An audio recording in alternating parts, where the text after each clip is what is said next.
what I want to share with you is something which is almost like a passion. Because personally, all the issues before us, corporate governance, accountability, corruption, I think they all can be traced to the undemocratic governance masquerading around this continent. And unfortunately, most of us are pretending as if that's not a problem. And I was just telling a colleague that it's just like the story where the emperor was naked, but most people refused to recognize his nakedness until a young boy in the class said, yes, the emperor is naked. And I'll start with a story about a certain gentleman who is called Bill Gates, and I think most of you know him. And I've told this story at many fora, and I'll repeat it here. The story goes like this, that Bill Gates decided to die, so he's dead and he's gone. He appears before God, and God gives him a choice between heaven and hell.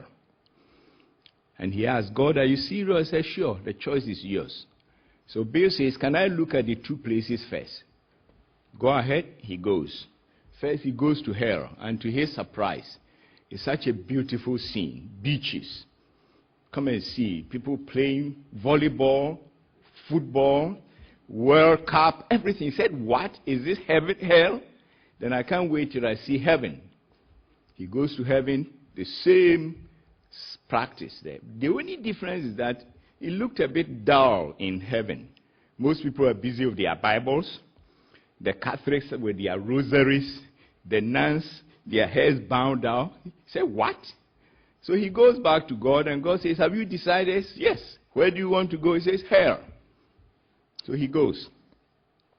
2 weeks later, God pays him a visit. And then Bill was in chains, being whipped left and right by Satan.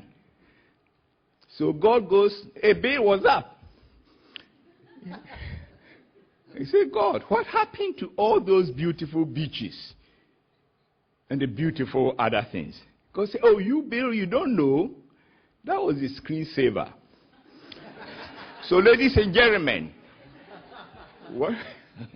what we are doing in this continent is pretending that everything is what? The screensaver.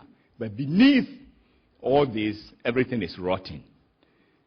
Unconstitutional government, abuse of power.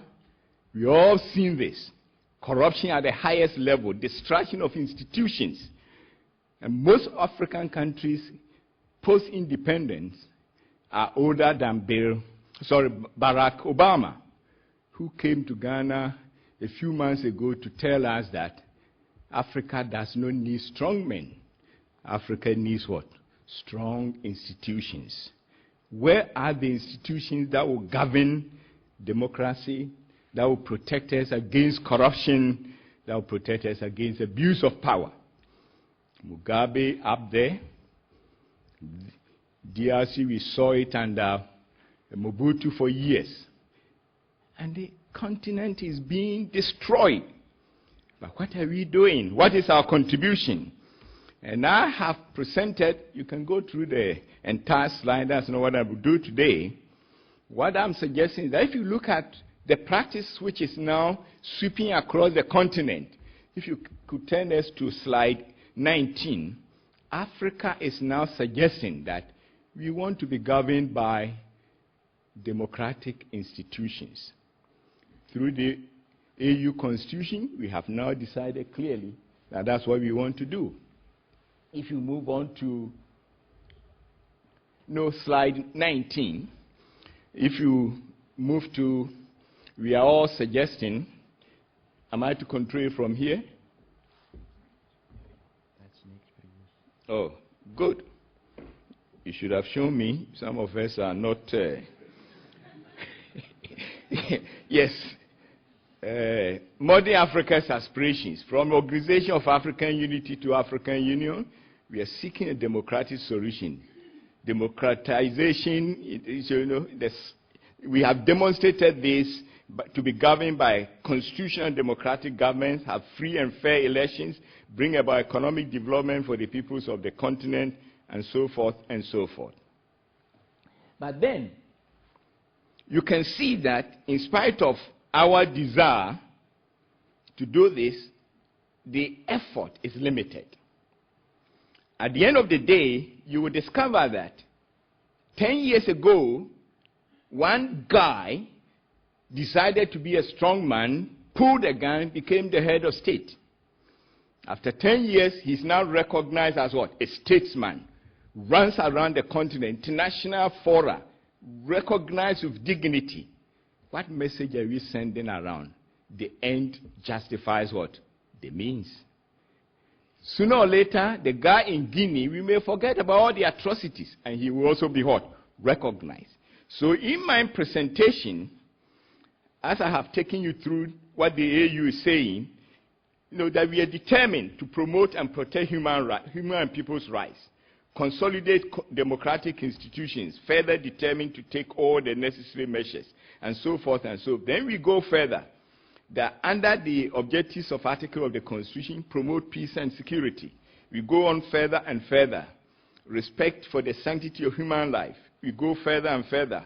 Condemnation and rejection of what? Unconstitutional changes of government. Furthermore, the fact that Africa has set for itself the goal of political and economic changes is evident in the new Partnership for Africa's Growth Development. And then we go further and say that there's adoption of democratic institutions such as constitution should follow procedures that conform to universally acceptable principles of democracy. Independence of the judiciary. And then, under Article 30, governments which shall come to power through unconstitutional means shall not be allowed to participate in the activities of what? The Union. And not only that, under Article 23 of the African Charter on Democracy, Elections and Governance, we say state parties agree that the use of, inter alia, the following of illegal means of accessing or maintaining power constitute what? Unconstitutional change of government and shall draw appropriate sanctions by the Union. Any push, and it goes on and so forth and so forth. So my argument throughout is that, look here, if we have decided that these types of government are not helping us in our growth, because the businesses cannot function properly, why are they running away from Zimbabwe? Why are they not prepared to participate in government which are undemocratic? So if the business community can pretend as if that's not part of their problem, in the long run, they also become victims. Because they will introduce kinds of legislation that may force them to do things differently. For instance, recently you heard about what was happening in Zimbabwe, that companies were being compelled to sell certain number of shares to indigenes and so forth.